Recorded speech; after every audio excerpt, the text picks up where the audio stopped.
The most hated vegetable is the healthiest. And for today's video, I'm going to show you how you can eat this vegetable less bitter or no bitterness at all. And this is my version of pickled ampalaya.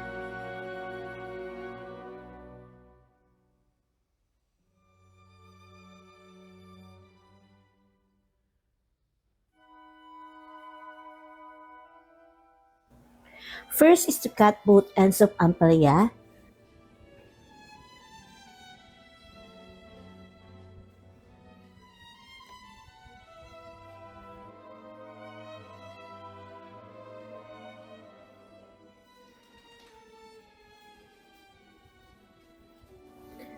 Cut into parts.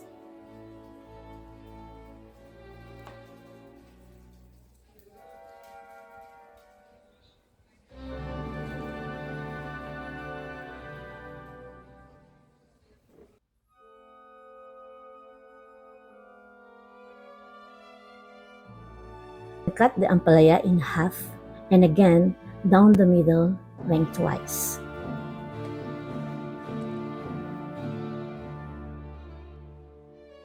Then use a spoon to scoop out the white flesh and the seeds.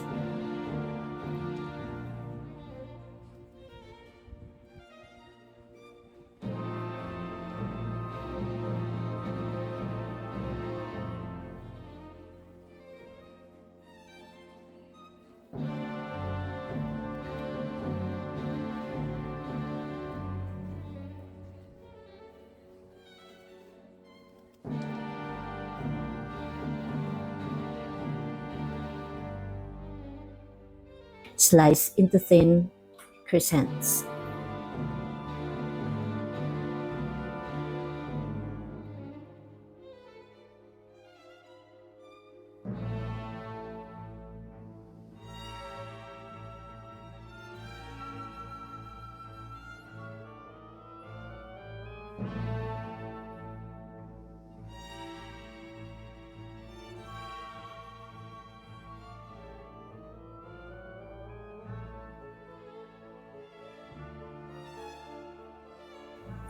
Place the sliced ampalaya in a bowl and add 1 tablespoon of salt. Use clean hands to rub mash in the salt. And this extracts the bitter juices from the ampalaya, as well as seasoning when it's time to pickle.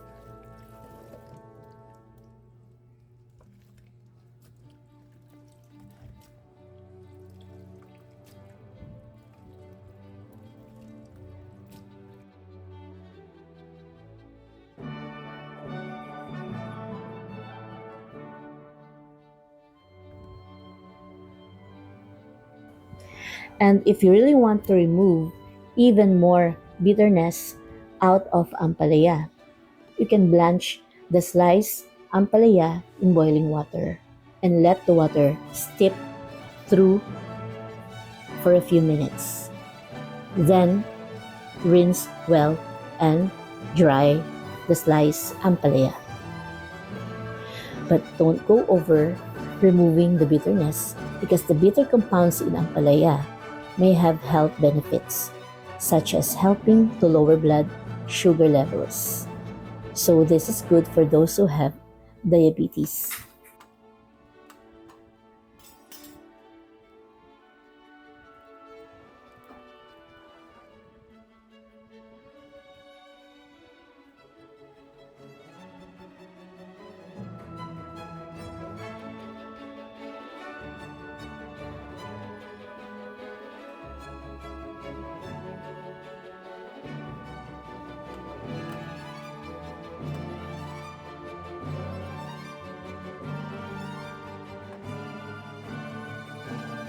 In my sterilized glass jar, I added the smashed garlic, smashed and peeled ginger, peppercorns, salt, ground pepper, vinegar, and a little bit of water.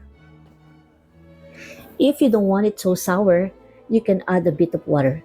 But if you want pure sourness to this ampalaya, you can omit the water. Then, add in the prepared ampalaya into the jar.